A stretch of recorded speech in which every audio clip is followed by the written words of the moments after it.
ondas do rádio, lembrando que a quaresma, desde a antiguidade, é o itinerário de caminho catecumenal.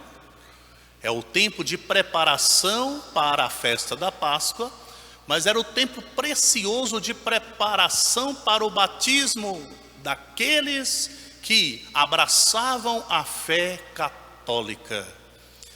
Hoje vem se adaptando e entrando novamente nesse ritual de iniciação cristã. Na noite da Páscoa é o dia por excelência de receber os chamados sacramentos da iniciação cristã: batismo, crisma e eucaristia. Em muitos lugares já vem feito isso, preparação durante a quaresma, é feita a escrutinação. E todos os evangelhos, praticamente conforme o ano litúrgico, eles tocam a realidade do batismo. Domingo passado foi assim, e hoje mais uma vez, o evangelho fala indiretamente sobre o batismo. Quando a gente vai observando a narração do evangelho, vamos tirando daí analogicamente toda a descrição do ritual do batismo. No primeiro momento, um cego de nascença representa todos aqueles que caminham fora da luz, da graça, fora da chama da fé, fora da luz da esperança, fora do fogo do amor, das virtudes teologais que nós recebemos o batismo. Aqueles que caminham com a mancha do pecado original. Diríamos assim no primeiro momento, aqueles que viviam na bagunça antes da criação do mundo. O mundo era trevas. O que Deus fez? Ele separou a noite e o dia, e chamou de fato de noite e dia.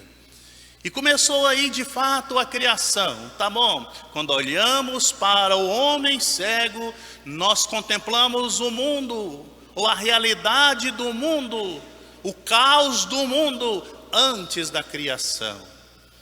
Quando Deus foi criar por excelência a obra-prima existente sobre a terra, o ser humano, o que ele fez? Tirou o homem do barro, soprou sobre ele e deu a vida. O homem foi tirado do barro. É o sentido do Senhor agora, pegar a sua saliva e misturar na terra, recriando o homem que veio do barro. Ele precisa lembrar sempre dessa realidade. E aquela laminha que o Senhor fez ao primeiro instante, quando a gente escuta isso, que humilhação, que coisa nojenta. Jesus fez foi humilhar aquele homem, pegar saliva e passar no olho do homem. Mas para eles a cultura da saliva é comunicação de vida, de espírito. E assim foi feito, pegou a saliva, passou no olho, vai se lavar. Olha, a lama simboliza a criação do mundo, o homem que foi feito do barro. Agora vai se lavar, vida nova em Cristo, o batismo, o homem que é regenerado no Senhor, vida nova. E ele começa, portanto, a enxergar, até agora, uma realidade natural. Natural. Por que realidade natural? Porque quando nós nascemos, como todos nós nascemos naturalmente, nascemos enxergando. Todo mundo nasce enxergando, a não ser que nasce doente, com alguma doença na visão, como foi com esse homem. Muito bem. Depois começa toda a descrição do evangelho. Quando o homem é curado, volta para o meio do seu povo, aí começa o julgamento, começa a discussão. Imagina vocês chegam aqui na porta da igreja ou na porta de um banco aí, tem sempre alguém ali que é cego pedindo uma esmola. Você sempre deu esmola para aquele coitadinho, aquele mendigo que é cego. De repente está ele andando aí para cima e para baixo em Jaraguá. Mas não é possível, esse homem vivia fingindo na porta da igreja que ele era cego. Quanto dinheiro eu já dei para esse homem? essa foi mais ou menos a discussão do povo. Ele nos fazia de bobo, ele mentia para nós, ele usava dessa artimanha para nos extorquir, mas na realidade não foi isso. Não foi isso. E ele dizia, era eu mesmo. Ele assumiu. Aquele homem me curou. O que o povo fez? Levou até as autoridades. Naquela época dos judeus, a autoridade civil se misturava com a autoridade religiosa. Tinha os grupos dos fariseus, dos saduceus, os sacerdotes, o sumo sacerdote, e eles misturavam-se em autoridades. E ali diante das autoridades começa o diálogo. E para aquele povo, uma pessoa que era cega de nascença ou tinha alguma doença similar, era um excomungado, era um maldito, era um, diríamos assim, castigado. Era considerado como leproso um grande pecador. E eles começam, portanto, o diálogo. Quem é para você esse homem que te curou? Ele é um profeta. Ele afirmou, ele não tinha dúvida. E as autoridades que se achavam entendidos, eles deveriam saber mais do que todo mundo. Quem é você, rapaz?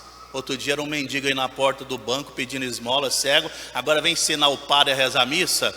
Vem ensinar o prefeito a cuidar da cidade, vem ensinar o juiz a delegar aqui, a organizar a coisa, vem ensinar o Ministério Público a vigiar a lei. Essa também era a realidade. Mas assim fizeram com o homem, pegaram ele então e jogaram para fora da cidade. E Jesus, como Deus feito homem, que acolhe todo mundo no seu amor, na sua misericórdia, sabendo que tinha expulsado o homem, foi até ele e chamou. E agora vejam a diferença, começamos uma caminhada espiritual. No primeiro momento Jesus o curou da cegueira física, ele passou a enxergar.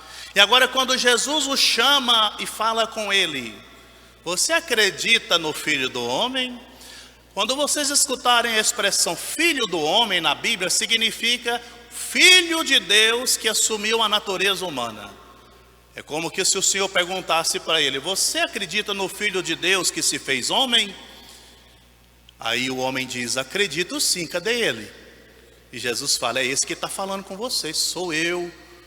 Aí o homem fala, eu acredito sim, Senhor. E faz aquela adesão de fé, eu acredito, Senhor. E o homem vê Jesus. No primeiro momento ele passou a enxergar com os olhos físicos do corpo, e enxergando, criou essa dificuldade na vida dele. Imagina, entre aspas, a vidinha tranquila que ele tinha sentado em algum lugar como cego. Quando ele começou a enxergar fisicamente a bagunça que virou a vida daquele homem, foi parar na mão do juiz, na mão do padre, na mão do prefeito, na mão dos advogados, na boca do povo, virou um inferno a vida daquele homem. Que desgrama de milagre foi aquela? Mas foi o que aconteceu. Mas ainda bem que tinha Jesus que o acolheu. E agora ele tem um diálogo sincero com o Senhor. E ele vê Jesus. Ver, meus irmãos, é diferente de enxergar. Nós costumamos usar aquela expressão, tem muita gente que não enxerga. Essa expressão é errada. Deveríamos usar assim, tem muita gente que não vê. Tem muita gente que não vê, enxerga, mas não vê. Aquele homem enxergou no primeiro momento, e enxergando somente, ele teria a visão física como todo o povo que causou aquela bagunça na vida dele, e começaria a julgar como os homens julgavam. E aí nós aprendemos a lição da primeira leitura. Olha que mensagem tão bonita do primeiro livro de Samuel. Samuel é enviado por Deus à casa de Jessé. Vai lá, Jessé, na casa de Jessé, lá em Belém, vai ungir o rei de Israel. Pegou um chifre, encheu de azeite, e com azeite iria ungir esse rei. Um dos filhos de Jessé vai ser um rei de Israel. Ele chega lá, vê o primeiro filho, boa estatura, o mais velho, deve ser mais sábio, mais inteligente. É esse? Deus fala, não é esse. Foi passando de um por um, não é nenhum desses. Os 7 filhos, nenhum. E Deus fala no coração, Deus não olha a aparência, os critérios divinos são diferentes. E essa palavra bonita que vem das Escrituras o homem vê a cara, o rosto, Deus vê o coração. Tomás de Kempis, escrevendo a imitação de Cristo, ele desdobra esta leitura e diz assim: o homem vê a cara, Deus vê o coração. O homem vê a ação, Deus vê a intenção. E aí o profeta vai dizer a Jessé: escuta, não tem mais nenhum não? E ele vai dizer: tem um que está apacentando ovelha. Ou seja, tem um que não sabe fazer muita coisa não, está lá no campo cuidando de ovelha, está pastoreando. Os outros sabiam fazer mais coisas, faziam outros sertagens. Manda chamar. Veio Davi, esse era o escolhido, esse foi o ungido, esse de fato foi o grande rei de Israel, o grande Davi. Esse foi visto com o olho da fé pelo profeta, não com o olho material como ele olhou para os primeiros. Agora nós precisamos trazer para a nossa vida a realidade do Evangelho. Muitos de nós enxergamos, e como enxergamos, temos olho limpo para muitas coisas. E até usamos essa expressão, né? Fulano aí tem um olho limpo nos negócios, toma cuidado com ele. Uma vez eu estava fazendo uma visita com um festeiro lá no interior de outra cidade que eu trabalhava. E se eles estiverem me assistindo, que eles costumam assistir pela web as pregações, ele vai rir, porque ele vai lembrar do assunto. E eles tinham um apelido, fulano veiaco. Ele tinha apelido de veiaco, aí vocês entendem, né? Fulano veiaco.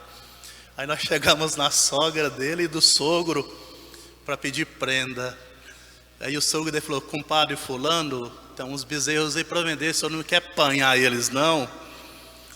A sogra pôs a mão na cintura e falou assim: como era veiaco dizendo, né? Aí eu fiquei conversando com a sogra lá na cozinha, e o homem, sogro, foi, mas o genro, que era o festeiro, para o lado do curral para negociar os bezerros. Tinha uma janela que dava acesso para o curral era bem próximo à casa. E ela olhava para mim, conversando comigo, e olhava para o curral, olhava para mim e olhava para o curral. Aí de repente ela escutou o negócio quase fechando, ela gritava: ô fulano, cuidado com o compadre que ele é veaco. Eu não esqueço dessa história até hoje. Ou seja, o compadre tem olho limpo, ele enxerga além dos montes, ele consegue fazer bons negócios. Mas não adianta somente enxergar com os olhos do corpo, ser veaco nos negócios. Não adianta eu ter o olho limpo passar os outros para trás. Não adianta eu ter um olho limpo para cobiçar a mulher do próximo, o homem do próximo. Não adianta eu ter o olho limpo para pegar coisas alheias. Essa semana eu via uma antropóloga fazendo comentários sobre redes sociais, e ela falava assim: não é palavra minha, pelo amor de Deus, viu? Não é palavra minha, mas eu uso como se fosse minha. Mulher que fica curtindo homem bonito em redes sociais é uma forma de cobiçar homem alheio, está pecando no coração. Não tem sentido uma mulher casada entrar em redes sociais, na página de um fulano que tem o seu corpo bonito, e lá curtir aquela página. Não tem sentido. Aquilo vai crescendo no coração e vai arrancando do coração sentido de pureza. O olho do corpo está se deformando. E o olho da fé vai se deteriorando. Padre, por que o senhor está falando isso para as mulheres? Porque a gente tem mania de atacar somente o olhar do homem. O homem que olha a mulher mal vestida, o homem que olha a mulher com decote, o homem que peca pelo olho. Mas infelizmente, com tanta evolução em tantas coisas, o olho material tem corrompido a alma de tantas pessoas. É a realidade. Então o olho do corpo, janela da alma. Agora, com o olho da fé, ele passou a ver a Jesus. E quando eu consigo ver a Jesus, não só enxergo, mas eu vejo, o Senhor entra na minha casa, o Senhor entra na minha vida, a minha vida é transformada, o meu ser é transformado, a minha maneira de agir é transformada. E mesmo que eu caia nessas realidades que eu mencionei, tem tantas outras, o Senhor vai sempre me olhar com amor, com misericórdia e vai me ajudar a levantar, vai segurar nas minhas mãos e vai chamar-me a caminhar com Ele. E aí é bonito ter visão no corpo, poder enxergar, e ter visão na alma, poder ver. A visão da fé. Amados irmãos, amadas irmãs, o tema de hoje ele é muito profundo. Para quem acompanhou aí no jornalzinho, percebe que eu fiz a leitura mais breve do Evangelho. Ele é o dobro do que foi lido. Eu peguei a versão mais simples, que é a opção que o lecionário dá.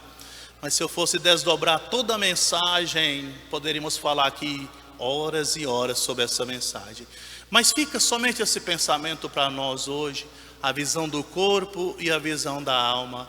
A mensagem mistagógica do Evangelho de hoje, que lembra a criação do mundo, a reconstrução em Jesus Cristo, o que é enxergar com os olhos da carne, julgando semelhante e diferente do que Deus olha para nós, e tendo a visão da fé, enxergando com os olhos da fé, ver em Deus sempre força e coragem para superar os desafios da vida. Peça a Deus hoje, por intercessão de São José, meu Deus, que eu veja. Às vezes nós estamos passando por dificuldades, às vezes tem um problema, uma situação muito delicada com você, com seu esposo, com a sua esposa, com o filho, com a filha, com um funcionário. Peça hoje essa graça, Senhor, que eu veja. Às vezes a gente está julgando alguém com os olhos do corpo, está pensando, fulano está me passando para trás, fulano está roubando, não sei o quê. Hoje, peça para ver com a fé, Senhor, me mostre. Tem uma coisa que eu vou ensinar para vocês que quase sempre funciona. Desculpa, já está passando da hora, mas isso é muito eficaz. Quando você perder alguma coisa, que você estiver desesperado, você para um pouquinho e reza assim: salve rainha, mãe de misericórdia, vida, doçura e esperança nossa salve. A vós bradamos degredados filhos de Eva, a vós suspirando, gemendo e chorando nesse vale de lágrimas. E após advogada nossa, nesse vale de lágrimas, quem sabe o resto? E após advogada nossa, misericordiosa nos ouvei, e depois desse desterro, mostrai-nos e para.